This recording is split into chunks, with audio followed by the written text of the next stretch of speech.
Greetings and welcome to Let's Play series of Homeworld 2 Remastered. I'm your host Leo. Let's begin. Well, let's first actually say I have enjoyed the remastered series of Homeworld made by GEARBOX this time around. However, Homeworld 2 never truly struck the same chord with me as the original Homeworld did, nor Cataclysm, oddly enough. And it had nothing to do with really the technology, the visuals, or even the gameplay. It had everything to do with the story of Homeworld 2, which sadly enough is still the same, so I can't really recommend it on that account, but it's still a Homeworld. Let's play. Alright. Ignore all that. Let's start with mission 1 at Tanis.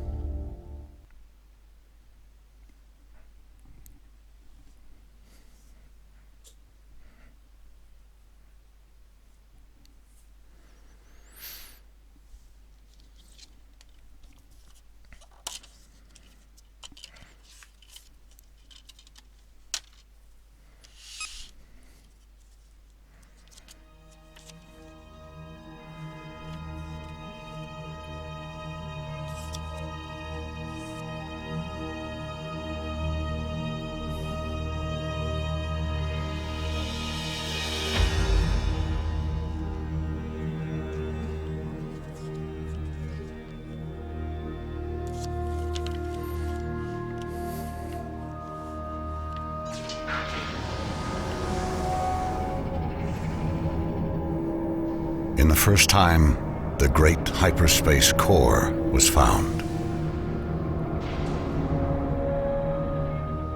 With it came the gift of interstellar travel, and the Outer Rim trade routes were established,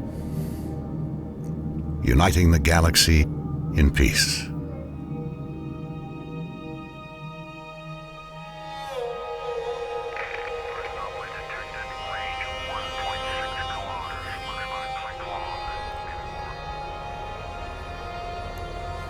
"4,000 years passed before the second core was discovered on a desert planet.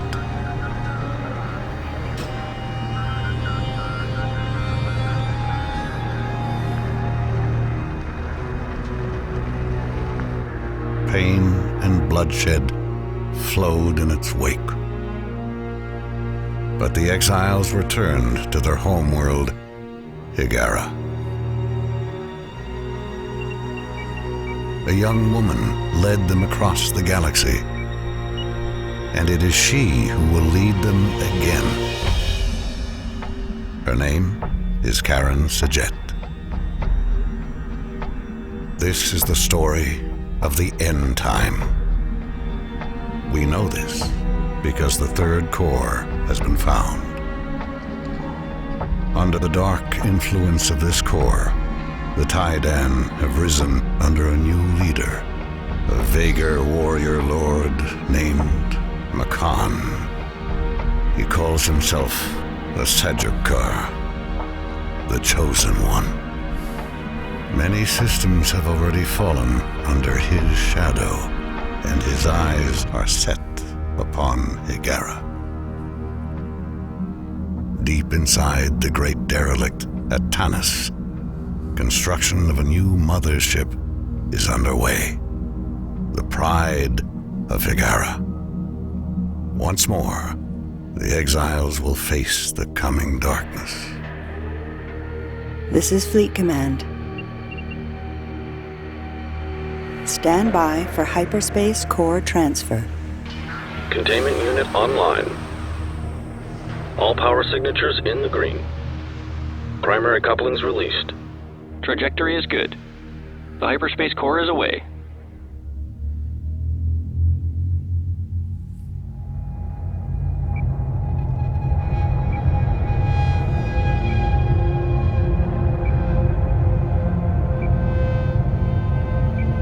Yes.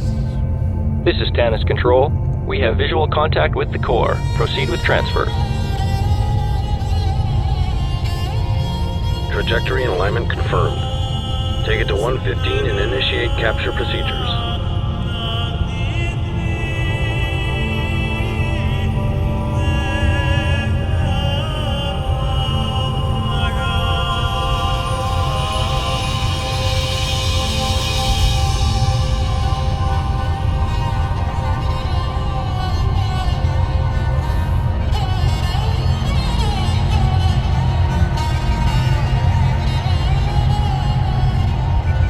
The mothership recognizes the core and confirms signal lock.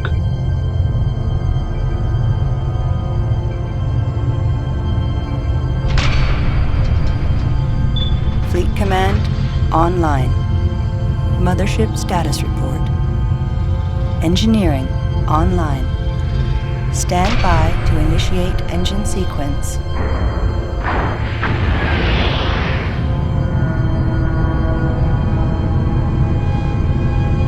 Main engines online. Engine test complete. All standard drives are operational.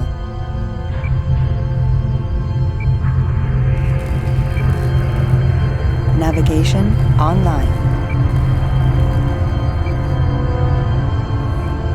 The mothership is standing by.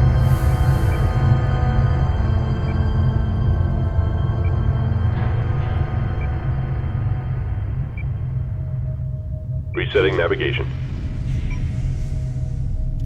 And here we are.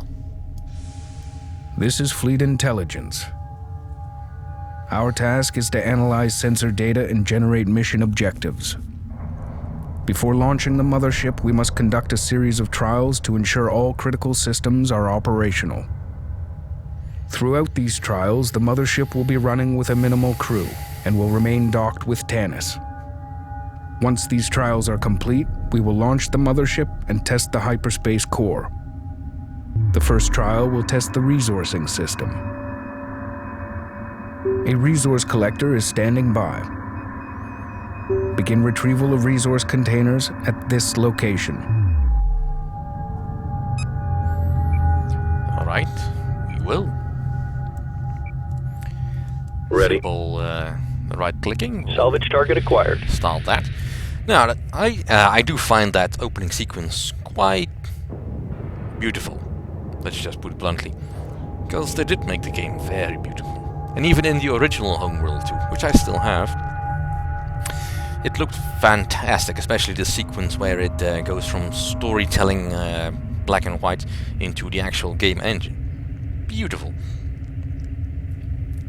They did gloss over a couple of details, which is partly where the story falls apart for me at this right away. Because we're being front-loaded with a lot of information that is never explained. Trial successful. We will now test the mothership's production capabilities. Begin construction of a fighter facility subsystem. Yeah, that's another one of the new foibles of the new construction system. Production underway. All going smooth here. But suddenly we're getting confronted with all these new concepts of there being a first, second and third core. Being suddenly very important for long jumps, which basically very long distances travel across space. Which makes me wonder either, how did the Taidan then get to to Karak? Even if their empire was so vast. If they couldn't long jump anyway. It must have been a really big empire. But how special could they possibly have been? Mothership fighter facility complete. Fighter facility subsystem complete. Stop Engineering interrupting me. is online and ready for fighter production. To test basic combat capabilities, construct an interceptor squadron. Yeah, I'll hold off on that for a moment, because I want to complain a little bit more, because if you can remember, the first hyperspace cores that the Kushan built, they basically reverse engineered from the remnants of the Kartoba. The Kartoba was part of a fleet of ships that apparently were able to do that. So why was the core of the Kartoba so special? Well, it's just some of the many things that I have a bit of a problem wrapping my brain around. Mostly, it's about setting the new stage of the enemies, in this case. Because barely any story is given. Production underway. The Interceptor. And even the manual illustrates this. Now, I won't do the same thing I did in the Cataclysm campaigns, where I go over every bit of detail for every ship that I'm being built. Because frankly, there's no point. The basic descriptions given in the Homeworld 2 manual are dull as dirt. I will, however, read from the Homeworld 2 manual. In my new section, Leo reads from a game manual. The Stand by to begin combat trials. Yeah.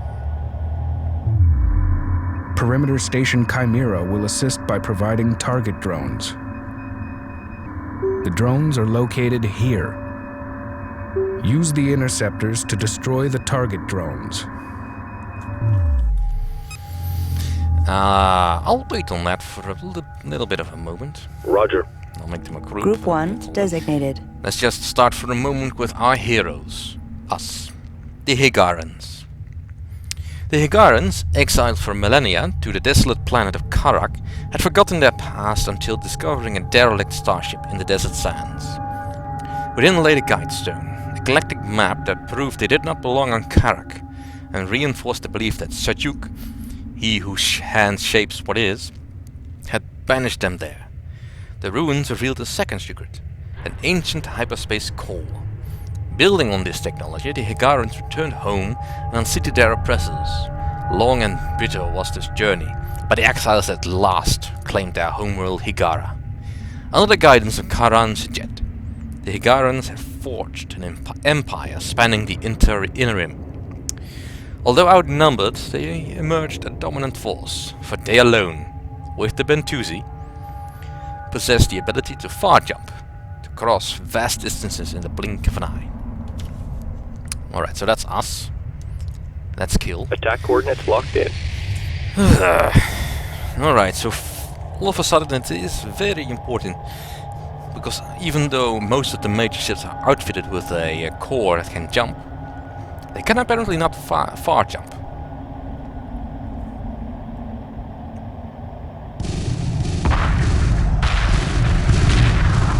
It really boggles the mind a bit, because I have to wonder, how long were they on Karak? This is partially explained in the manual for a homeworld, but I will not be reading that here. That has actually a lot of interesting information about the various gifts and all that, which this game does not. In fact, it barely ever references gifts, aside from Sejet and Soban. Group 1 reports Bit of a victory. pity.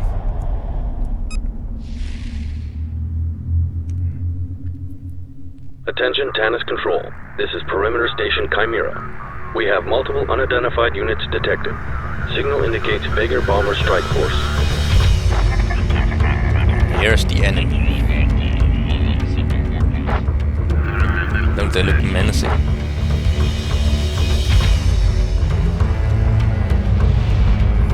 This is a scramble alert. All pilots to their stations.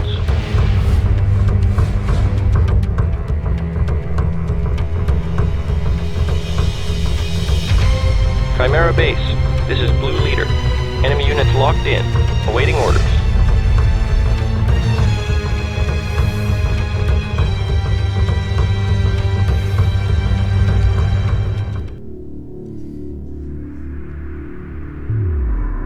Tanis is under attack. All forces to combat alert. This is not a test. Interceptors have been launched from Chimera. The enemy must be eliminated. Order all interceptors to destroy the Vager bombers. Which leads us to our next faction.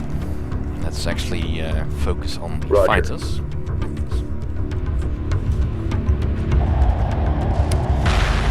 The Vega.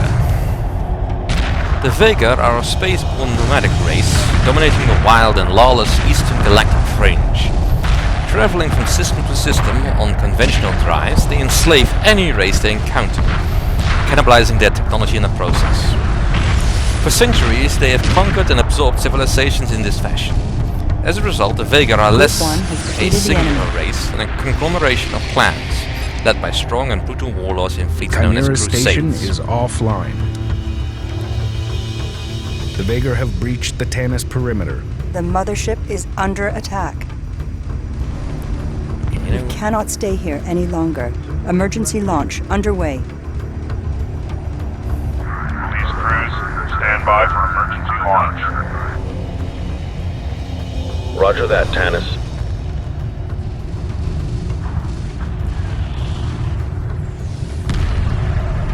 Primary couplings released.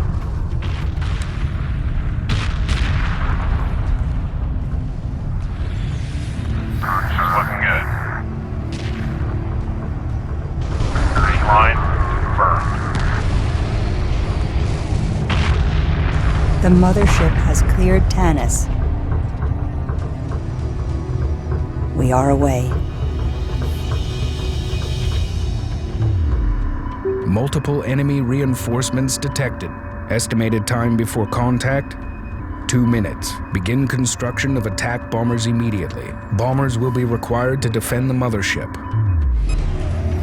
Right, so we'll build a few Production underway. and I'll build some interceptors. Production underway. Anyway, I was reading.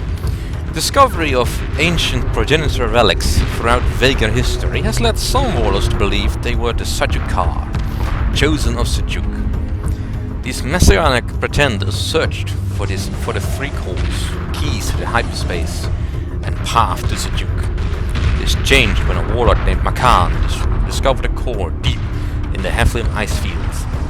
With it, Makan sensed the locations of the remaining 2 cores. Contact with the remnants of the Titan Imperial fleet revealed a common purpose. Under the Vega banner, they have been moving inexorably closer to Higara. Alright, so while we're waiting for stuff to get built, that's the extent of the backstory for all this. The Vega, because they couldn't count with the Vega threat.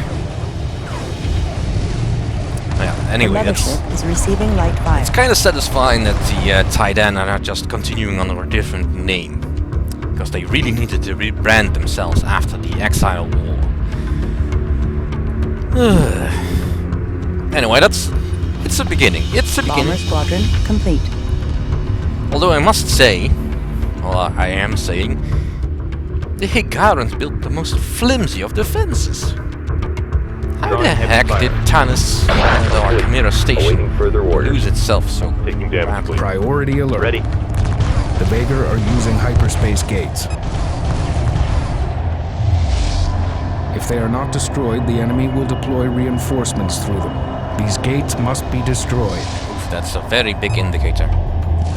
I was working on it. Alright, the resource collector is almost done. Heavy fire confirmed. I'm taking hits here.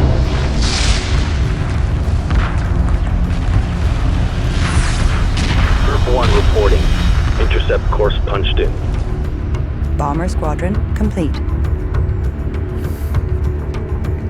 Reporting. And we'll just go Gate together. destroyed. Destroy all the remaining hyperspace gates.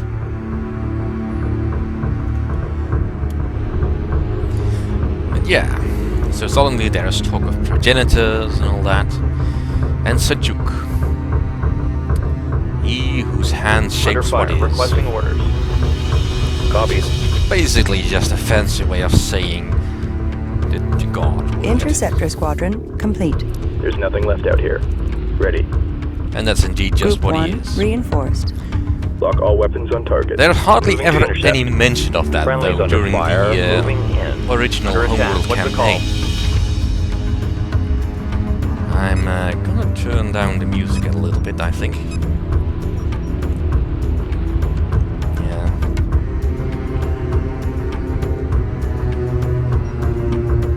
And the sound effects.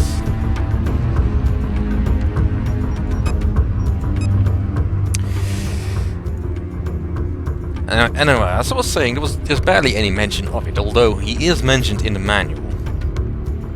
But we'll continue this next time. Thank you for watching.